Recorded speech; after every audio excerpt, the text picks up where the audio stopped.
नमस्कार साथियों, आपका इस नए एपिसोड में मैं स्वागत करता हूं। तो जैसा कि पिछले एपिसोड में मैंने दान के बारे में बताया था कि दान कितने प्रकार के होते हैं, कब दान करना चाहिए, किसको करना चाहिए, किसको नहीं करना चाहिए, ठीक है ना।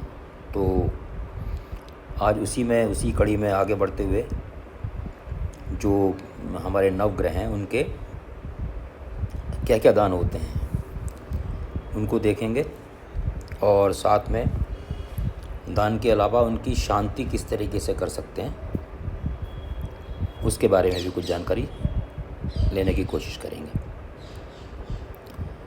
तो वो पिछला वाला अंक आपने देखा होगा, उसको अवश्य देखिएगा। तो साथ में मैं उसमें ऐड करना चाहूँगा कि दान जो है, अगर आप किसी पवित्र जगह तीर्थ स्थान में करते हैं तो ये बहुत ही शुभ होता है, इसका फल हमें बहुत ज़्यादा मिलता है। जैसे कि जो हमारी पवित्र नदियाँ हैं, गंगा जी, यमुना जी, सरस्वती जी, है ना, नर्मदा, कावेरी जी, जो भी हैं, जितनी भी नदियाँ हैं जिस इलाके में, तो अगर आप उसके तट पर दान करते हैं तो ये मतलब बहुत ही अति उत्तम होता है। और किसी जो हमारे आराध्य हैं उनकी मूर्तियों के आगे हम करते हैं, है ना, उनके समक्ष करते हैं, जो हमारे तीर्थ हैं उनके समक्ष करते हैं, तो ये भी बहुत उत्तम होता है। तो इस बात को भी आप ध्यान रखिएगा। तो सबसे पहले हम लेते हैं सूर्य ग्रह को। तो सूर्य ग्रह की शांति के लिए हमको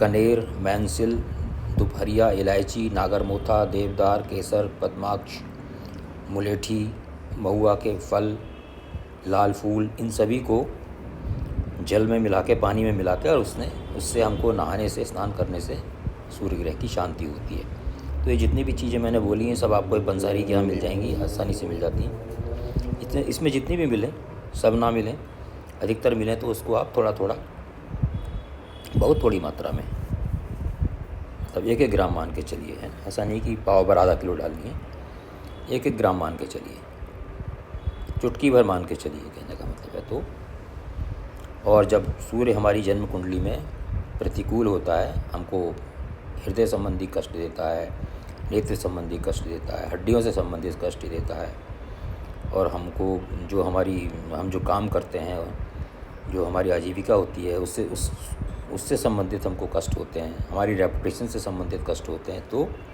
ऐसी स्थिति में हमको गुड़, गेहूँ और तांबा, लाल वस्त्र या लाल वस्तु का दान करना चाहिए, ठीक है ना।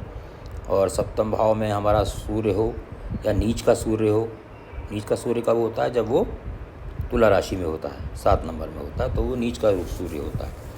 तो ऐसी अवस्था में अगर सूर्य होता है तो रात को जो हमारा जो चूल्हा है उसकी आग में थोड़ा सा दूध छिड़क देना चाहिए, है ना, थोड़ा सा हल्का सा दूध छिड़क देना चाहिए। अब प्राचीन, क्योंकि शास्त्रों में तो लिखा है कि चूल्हे की आग को दूध से बुझाना चाहिए, क्योंकि अब चूल्हे तो जलते नहीं हैं, गैस वगैरह यूज़ होती है सब जगह, है ना, और वो रिस्की भी हो सकता है। उसको बीच में बगैर सेफ्टी प्रिकॉशन लिए हुए अगर हम उसको बंद करेंगे, तो ऐसी अवस्था में क्या कर सकते हैं कि आप एक छोटे से 1 आध छींटे मार सकते हैं, है ना, सावधानी के साथ। और जो जिसकी जन्म पत्रिका में सूर्य गड़बड़ हैं, नीच के हैं, तो उसको अगर मेडिकली उसको खाने में कोई एतराज़ नहीं है, किसी भी प्रकार का शुगर, डायबिटीज़ वगैरह डॉक्टर ने मना नहीं किया हुआ, तो वो मिठाई या शहद खाकर रात को पानी पी के सोना चाहिए, है ना। और रविवार के दिन उनको नमक का सेवन छोड़ देना चाहिए, इसका सूर्य खराब है। और कई जगह बताया गया है कि सिर में रविवार को तेल ना लगाएं, है ना। और अगर सूर्य 10वें भाव में बैठकर पीड़ित हो रहे हों, तो जो पानी बह रहा हो, जैसे नदी का पानी है या चलता हुआ और कोई पानी है, नहर का पानी है, तो उसमें तांबे का सिक्का या तांबा किसी और फॉर्म में हो, मान लीजिए तांबे की तार हो या कुछ हो, टुकड़ा हो, तो उसको भी जल में प्रवाहित किया जाता है, या उसका आप दान भी दे सकते हैं, तो उससे भी काफ़ी लाभ होता है। तो तो साथियों ये सूर्य का था। अब चंद्र ग्रह को देखते हैं। तो चंद्र ग्रह की शांति हेतु स्नान एवं दान। अगर चंद्रमा कुंडली में अशुभ हो, अस्त हो, है ना, उनकी डिग्री कम हो, कृष्ण पक्ष के हों, पाप कर्तरी में हो, अशुभ ग्रहों की दृष्टि में हो, आदि आदि, जो भी मतलब किसी कारण से निर्बल हों, तो ऐसी स्थिति में चंद्रमा के उपचार के लिए हमको मंत्रोच्चार जो है उसका मैं एपिसोड पहले बना चुका हूँ। इसी में सारे ग्रहों के मैंने मंत्रोच्चार, कौन से मंत्र होता है और कितने मंत्र हमको पढ़ने चाहिए, वो मैं बना चुका हूँ। आप प्लेलिस्ट में जाकर देख लीजिएगा। तो चंद्रमा के दोषों के निवारण के लिए हमको पंचगव्य, है ना, तो गाय का दूध, चांदी, दही, मोती, गोबर, सीप, शंख, कुमुद, स्फटिक एवं सफ़ेद चंदन इत्यादि को जल में डालकर उसमें स्नान करने से चंद्रमा का दुष्ट प्रभाव जो होता है खत्म हो जाता है। तो जो जो चीज़ें मैंने बताई हैं इसमें मैक्सिमम, जैसे मान लीजिए आप पंचगव्य आपको मिल सकता है, गाय का दूध मिल सकता है ना, चांदी भी आप कोई टुकड़ा वगैरह हो तो डाल लीजिए, बाद में तो आपकी सेफ़ रहेगी। दही भी आप थोड़ा सा, मतलब ये सब चुटकी भर लेने हैं आपको, ऐसा नहीं कि पूरा, उससे तो कैसे नहाएंगे फिर, है ना। और मोती डाल सकते हैं, सीप डाल सकते हैं, शंख, थोड़ी देर आप नहाते समय उनको चीज़ को डाल लीजिए। बल्कि एक ऐसा कीजिए, किसी एक मलमल के वस्त्र में आप एक पोटली बना के इनको सारे इनको रख लीजिए, ठीक है ना, और उसको पानी में डाल दीजिए, पानी की बाल्टी में इसमें नहाना है, जितनी मैक्सिमम इसमें चीज़ें हो सकती हैं। तो उससे भी चंद्रमा का अशुभ प्रभाव जो है ख़त्म होने के चांसेस रहते हैं। और सफ़ेद फूलों से पूजन करके सफ़ेद चंदन का तिलक करना चाहिए, ठीक है ना। दोपहर के समय नमक को खाने में मतलब नहीं मिलाना चाहिए, नमक का त्याग कर देना चाहिए। और दोपहर को दही, चावल और श्रीखंड का, उसमें नमक नहीं डालना है, उसको आपको दान करना है। जितना आपकी शक्ति है, जितना आपकी पॉकेट अलाउ करती है, उस हिसाब से उसको दान करें और उसके पश्चात भोजन कर लें, ठीक है ना। थोड़ा सा दही ले लें, चावल ले लें, श्रीखंड ले लें, और जो भी आपको जितना लेना है, और उसको दान दे दिया आपने किसी को जो भी योग्य है। उसके उपरांत आपको भोजन कर लेना है ना। और दान सामग्री के रूप में चावल है, सफ़ेद वस्त्र हैं, कपूर है, सफ़ेद चंदन है, चीनी है, दही है, चांदी है, गाय है, मोती है, जितने भी सफ़ेद वस्तुएं देखिए सभी, है ना, उनको आप दान में दे सकते हैं। और जब अगर आपका चंद्रमा, मान लीजिए जन्म पत्रिका में चंद्रमा आपका ख़राब है किसी भी कारण से, जैसे मैंने शुरुआत में बताया था, और उसकी चंद्रमा की दशा या अंतर्दशा प्रारंभ होती है, तो ऐसी चंद्रमा की महादशा में या दशा में कृष्ण भगवान की, श्री कृष्ण भगवान की उपासना करने से भी लाभ होता है। ये भी बहुत महत्वपूर्ण पॉइंट है ना। इसको भी आप नोट करके रखिए। ये तो बहुत ही सरल है। जब अंतर्दशा होती है तो श्री कृष्ण जी को अपने याद कीजिए, उनका पूजन कीजिए। तो नेक्स्ट ग्रह हम लेके चलेंगे मंगल ग्रह।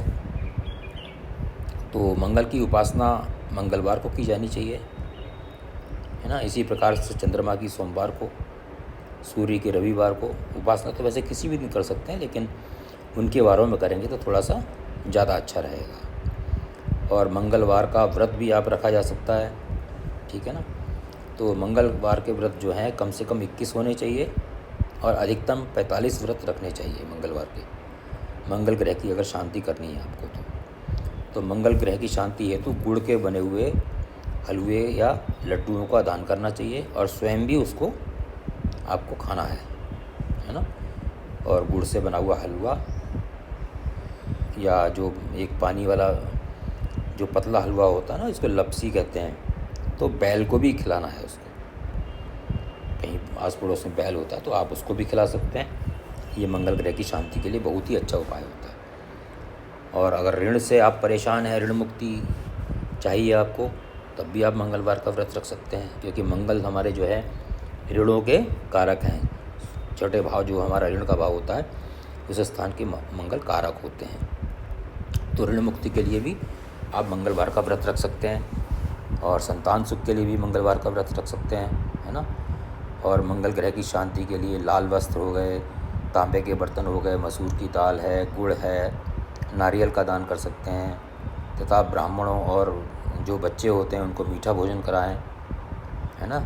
और मंगल की जो पूजा होती है उसमें मुख्य तौर पे लाल रंग की वस्तुओं का प्रयोग करें, जैसे लाल आसन हो गया, लाल वस्त्र पहन सकते हैं, लाल चंदन का टीका लगा सकते हैं, लाल पुष्प जैसे ये अपना जो लाल रंग के फूल होते हैं, गुड़हल वगैरह है ना, उसको यूज कर सकते हैं, या लाल कनेर कहीं से मिलेगा, लाल पुष्प, लाल रंग के भोग वस्तु का जो भी सामान लाल रंग की होती है उसको आप चढ़ाया जा सकता है। और जो मंगल ग्रह से संबंधित दान है उसमें मसूर हो गया, लाल पुष्प हो गया, लाल वस्त्र हो गया, मूंगा है, तांबे के बर्तन वगैरह हैं, इनको आप दान दे सकते हैं। तो साथियों, ये 3 ग्रह जो थे मैंने आपको इनका शांति का और इनके दान का वो बताया आपको। आशा है आपने नोट कर लिया होगा। तो अगले अंक में मैं फिर नेक्स्ट में जो है जो बाकी के ग्रह हैं उनको लेकर चलूँगा, उनकी जानकारी दूँगा। तब तक के लिए आप सब लोगों को मेरा नमस्कार।